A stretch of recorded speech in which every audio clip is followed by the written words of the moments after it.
Senhoras e senhores, voltamos com o nosso programa Você Sabia? E hoje nós temos a grande satisfação de trazer ante nossas câmeras o prezado amigo Décio Facchini, advogado, pessoa comunitária, que sempre, em qualquer momento onde haja necessidade da sua presença, ele lá está participando dos assuntos de importância na nossa região. E hoje, e provavelmente nós vamos ter outros programas, sempre na primeira segunda-feira do mês, tratando desse mesmo assunto, que é nós vamos começar tratando de quando o empregado age com culpa. Vamos tratar um assunto referente a assistentes do trabalho, não é? Vamos lá, então. Muito obrigado. Inicialmente quero agradecer à rede pelo convite e pelas palavras elogiosas proferidas por Vossa Excelência, o diretor-presidente, e colaborar um pouco a respeito da matéria sobre acidente de trabalho. Inicialmente, eu gostaria de fazer um breve histórico dos acidentes de trabalho. É um instituto que vem dar garantia ao empregado em todo o sentido, no aspecto previdenciário e no aspecto também civil, no caso da indenização, caso de morte, no caso de amputações de membros, a incapacidade total e permanente. A pergunta que me foi feita inicialmente é com relação quando o empregado age com culpa. Nesse particular, logicamente o empregador não responde por nada a respeito disso, porque se ele obrou, foi negligente, imprudente, imperito no procedimento de fazer determinadas tarefas e não usou os equipamentos que eram fornecidos e também não se louvou das instruções recebidas, os treinamentos para fazer e foi por um ato de autoconfiança praticar uma ação que não devia, ele assume esse risco do evento infortúnio. O empregador é isento da responsabilidade de pagamento de qualquer valor. No entanto, no aspecto previdenciário, que é nada mais que um seguro de vida, o INSS responde independentemente de culpa, fazendo jus o empregado em receber o auxílio benefício previdenciário, do auxílio acidente, bem como no caso de morte, até mesmo a família receber a pensão por morte os dependentes, a esposa ou quem quer que seja seus dependentes. Então, esse é o aspecto principal do acidente de trabalho. Essa vantagem, esse acerto para ter nesse assunto dos acidentes de trabalho, isso no Brasil vem de muito tempo ou é coisa mais recente? Não. Depois do estado mais fabril que nós passamos a ter no Brasil, de modo geral, na medida que a indústria foi tomando o lugar da agricultura, a mecanização, os acidentes de trabalho foram mais frequentes e a legislação, o legislador procurou normatizar esse tipo de atividade. Hoje, temos uma legislação muito rigorosa com relação ao acidente de trabalho. O empregador, geralmente, quando que tem determinados funcionários, tem sua equipe de segurança do trabalho. Para quê? Para fornecer todos os equipamentos de segurança, a EPI, primeiro. Segundo, fornecer ao empregado todo o treinamento necessário para evitar o acidente, porque as consequências de um acidente são nefastas, principalmente quando que ocorre o óbito. A família perde seu membro, geralmente esse senhor que trabalha, esse empregado tem família, tem filhos, netos, enfim, cria uma situação muito grande na sociedade onde é que conviveu, o custo disso é muito alto. Por isso que o acidente de trabalho, as condições laborais, tem que ser muito bem vista por parte do órgão público, Ministério do Trabalho, e as próprias empresas que utilizam a mão de obra. Hoje em dia, o empregado é um patrimônio da empresa. Portanto, ele treinando o empregado, dando segurança, tem mais retorno. Antigamente, não era tratado assim. Hoje não. Hoje tem toda uma legislação que protege o trabalhador. Vamos dissecar um pouco mais aberto, assim, para que todo mundo entenda esse assunto que é de muita importância. O que significa um acidente de trabalho típico? Bom, o acidente de trabalho típico é quando que o empregado comete a ação e sofre os efeitos imediatamente. Imagina-se a amputação de um dedo, de uma mão, de uma perna, uma sequela muito grave e no momento presente que ocorre a ação. Outra coisa, o acidente atípico, são as doenças ocupacionais ou profissionais que o empregado é exposto a trabalhar num ambiente de trabalho onde existem produtos químicos, agentes mórbidos contrários à saúde, enfim, condições climáticas que não são agradáveis. Por exemplo, alguém que trabalha numa câmara fria que não recebe os equipamentos para proteção. Alguém que trabalha num local onde se manipula produtos químicos. Essas doenças vão se desenvolver ao longo do tempo, 10, 15, 20 anos atrás, 15 a 20 anos após, inclusive causando câncer, sequelas anatômicas funcionais, rim, bexiga, fígado, coração, enfim, essas doenças depois vão ser diagnosticadas. Diga-se de passagem, essas empresas que assim o fazem, às vezes, quem sabe até sem saber certo do que pode vir as consequências, o efeito catastrófico que no dia de amanhã vão ter um passivo muito grande de ações que vão ter que pagar, indenizar as famílias, e sabe-se muito bem que a vida de uma pessoa não tem preço, e o juiz fixa um dano moral à família ou à própria pessoa pela essa perda da capacidade de ter sua atividade laborativa ou de desfrutar com a família, ter seu lazer com forma digna. Então, essas empresas que têm certas condutas que não são recomendáveis, ou até mesmo por desconhecer, que tenham muito cuidado, que tratam-se de pessoas humanas, não é uma máquina que vai lá, paga o valor, não. Uma pessoa não tem preço, porque as ações e indenizações, quando se trata do direito material, que são geralmente as pensões que são tendo que ser pago aos filhos, descendentes, essas às vezes não terminam nunca, são ações de alimentos que devem ser pagas. Às vezes uma empresa tem uma folha de pagamento extra folha para pessoas que já partiram, que não produzem mais nada dentro da empresa, mas foi negligência do próprio empregador. Então, essas ações, às vezes, os acidentes não típicos, que é o conhecido hoje também pelo LER, lesões por exercício repetitivo, os bancários e outras empresas que trabalham, né, que não fazem ginástica laboral, que não têm cautela com os seus empregados, responde no dia de amanhã essas lesões que vão ocorrer.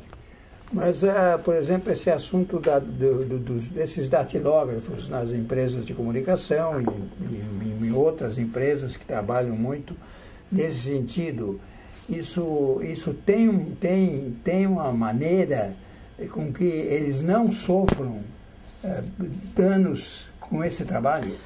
Não é que não existam. O que existe são recomendações médicas abalizadas, quanto pode trabalhar durante o dia, quantas horas, o intervalo, o descanso, a ergonometria, a maneira. Tem que ter sempre nas empresas um médico ou um perito encarregado no setor de engenharia e segurança do trabalho para que determine como deve ser feitos os intervalos, o descanso, a postura, as condições. O que não pode, alguém ficar 12 horas de forma ininterrupta datilografando. Quer dizer, tem que ter regras.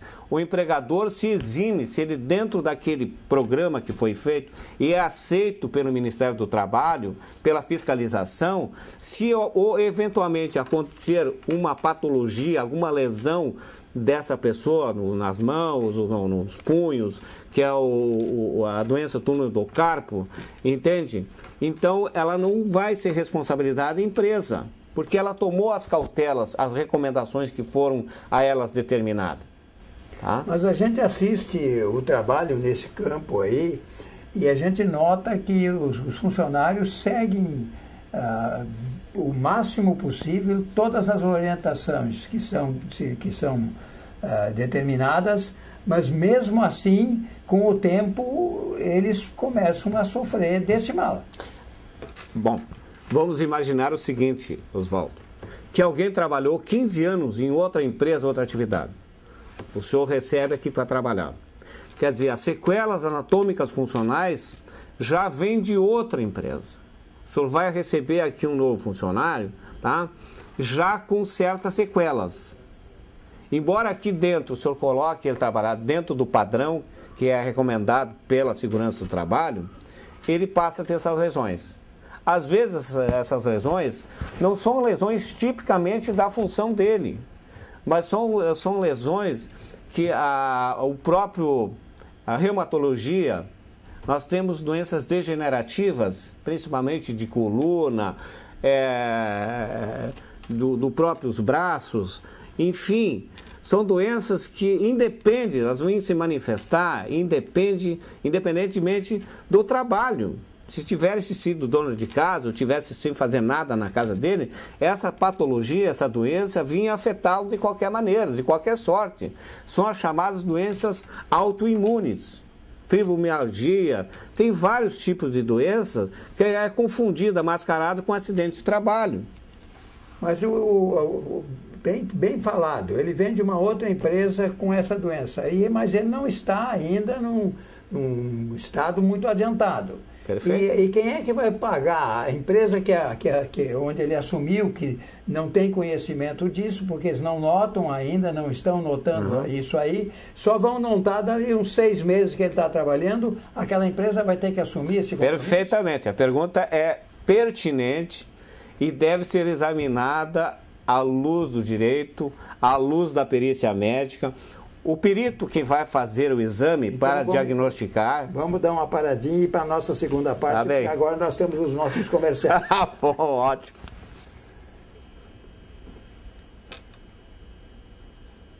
Agradecendo o patrocínio da nossa FRUC, uma empresa que orgulha o Vale do Taquari e leva seu nome para já o sul do Brasil, nós vamos dar continuidade a este assunto de muita importância, perguntando... sem capacidade para o trabalho resultante de processo degenerativo, patologia autoimune, por exemplo, reumáticas, o que o senhor tem a dizer sobre isso? Tá. No campo da incapacidade, essa é examinada através de uma perícia médica. Geralmente, o juiz determina um perito médico para que diga a redução da capacidade elaborativa do funcionário.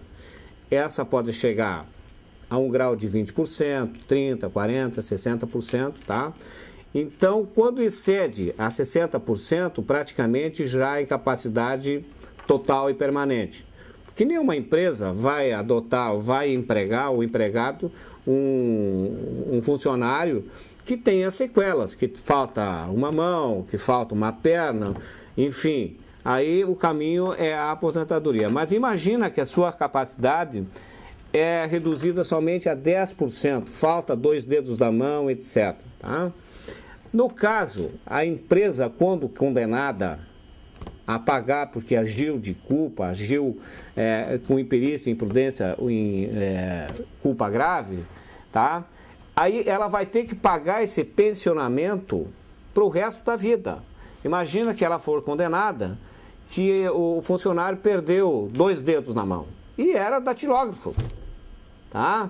Então ele vai ter que aumentar a sua atividade, a demanda do trabalho dele vai ser maior, porque ele tinha 10 dedos, passa a ter 8, então a empresa fica condenada em pagar 20% do salário percebido pelo funcionário. Imagina que ele recebia R$2.000 por mês, então a empresa vai ter que pagar R$400 por mês para esse funcionário de forma mensal e vitalícia. Se ele tivesse 20 anos, a expectativa de vida dele é 70, 80 anos, a empresa ia ter um funcionário, a folha de pagamento que seria 60, 70 anos. Além disso, a empresa é condenada a pagar a parcela chamada dano moral ou dano estético, porque esse funcionário, toda vez que vai se apresentar numa empresa, numa sociedade, numa família, em relação a amigos, ele tem esse constrangimento de expor essa lesão ao público. É uma lesão permanente que ele tem que carregar dentro dele. Essa depressão que ele carrega, essa angústia, essa dor, geralmente os juízes arbitram um valor a dano moral.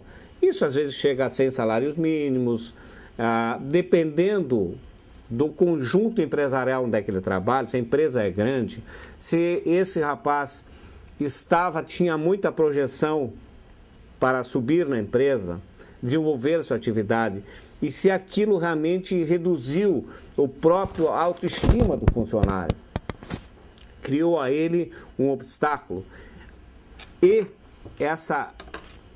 esse aporte a título de dano moral, o juiz sempre fixa, levando em consideração a gravidade, a potencialidade de vir a gerar esse malefício.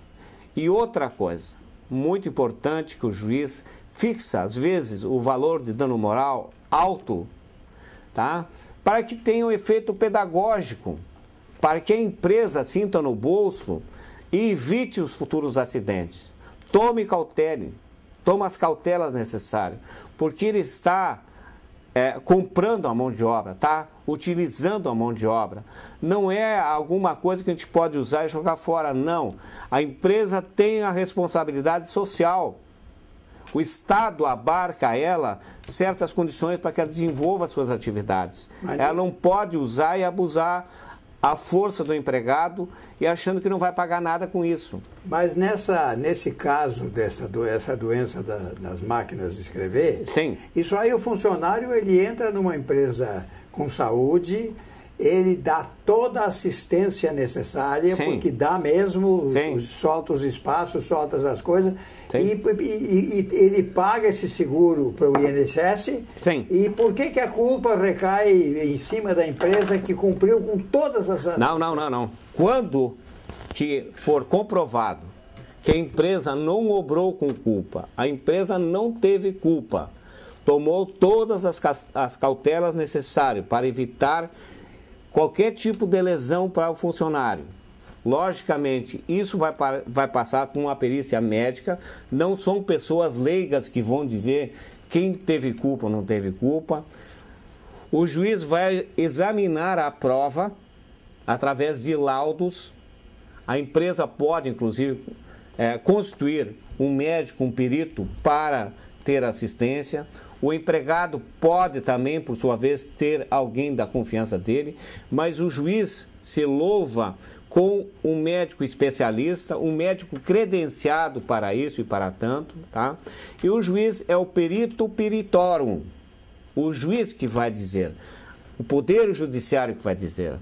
Não é um empregado que vem aqui e vai dizer, vai fantasiar uma relação.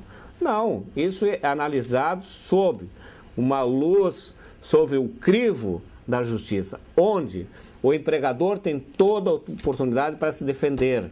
Ele não é julgado à revelia. Não.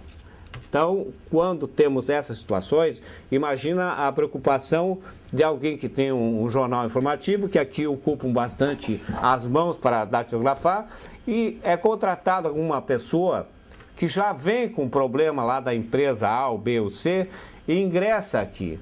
E não foi feito o exame correto no exame admissional. O seu médico, quando que vai fazer o exame admissional, deve olhar a mão do funcionário, deve perquirir se ela já não ficou em benefício previdenciário. Tem que ser visto isso. E se ela não ficou em benefício previdenciário? Mas o médico... Porque não havia necessidade ainda... E ela entra, isso é um risco. Mas o médico pode fazer o histórico dela para saber onde é que ela trabalhou, a vida pregressa dela, se ela toma medicamento anti-inflamatório para dor, se ela já teve um processo de LER, se ela tem alguma doença compatível com a lesão da atividade da datilografia dela. Então, o médico, o profissional que vai examinar, também tem a responsabilidade não só dá o atestado. Muita gente, eu já vi falar por aí, eu não sei se é verdade, que tem médicos até que vendem um atestadozinho lá em Porto Alegre, vem aqui e passa por isso. E a empresa, como não quer gastar, não quer investir para saber a real situação do empregado, formalmente aceita a admissão. Tá? Só que no dia de amanhã, quando que vai fazer a rescisão, se ela realmente tem problema nas mãos, ele não pode sequer demitir esse funcionário, porque esse funcionário tem estabilidade. Enquanto não for resolvida essa pendência da lesão dele do acidente, o empregador não pode se desfazer do empregado, não pode demitir, vai ter que pagar os salários enquanto existir a patologia.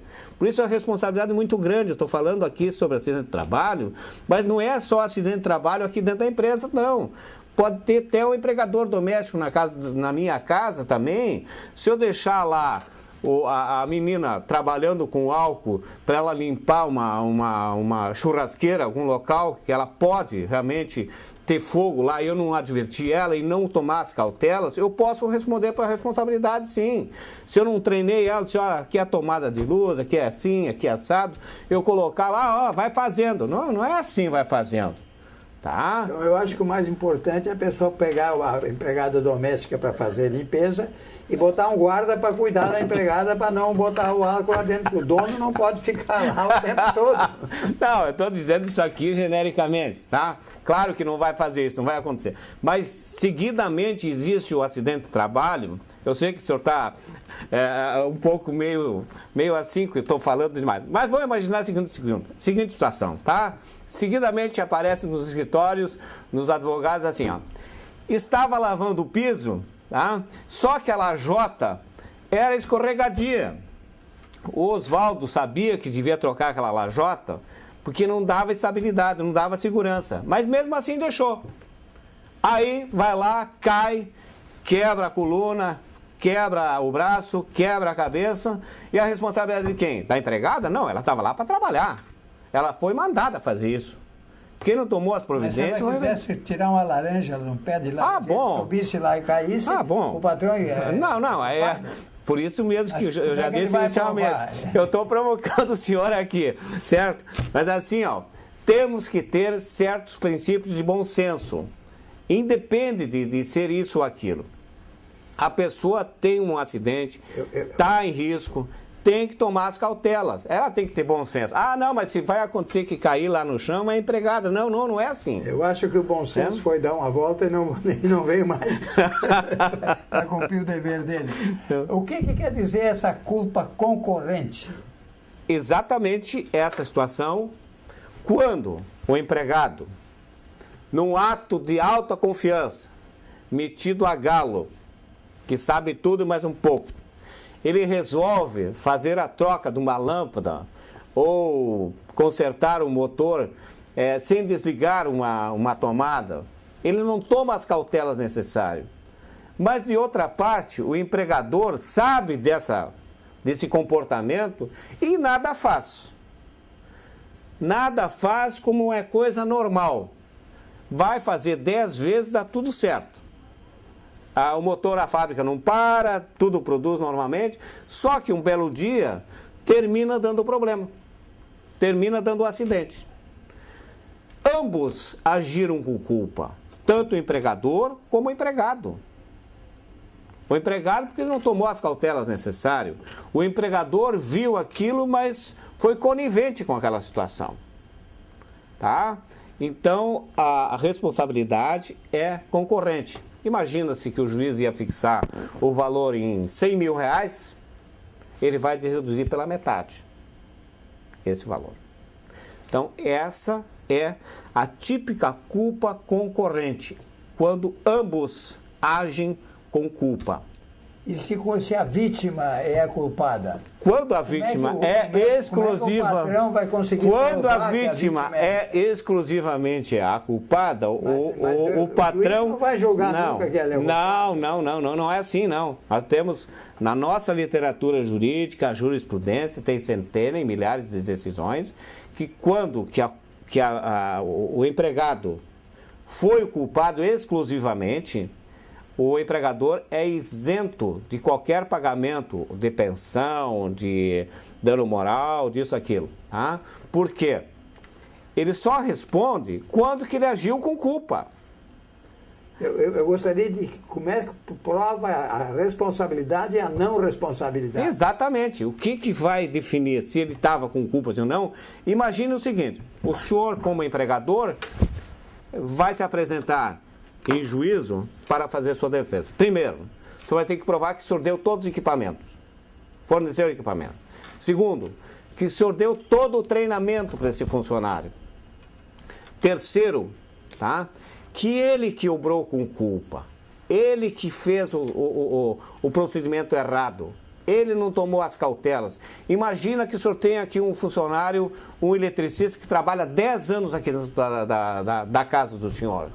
E ele vai fazer o procedimento lá no banheiro e faz uma ligação mal feita. E ele sofre um acidente lá.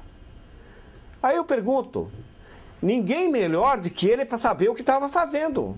O senhor Oswaldo sequer tem conhecimento da parte elétrica. Se ele sofreu um acidente, é porque ele foi negligente. Ele não pode imputar isso ao empregador. O que o senhor devia ter dado, como de fato o senhor deu? Deu a luva, deu a chave para ele, deu os elementos necessários. Ele é um técnico. Ele sabe mais do que o senhor. O senhor tem que fornecer a ele as condições. Agora, se ele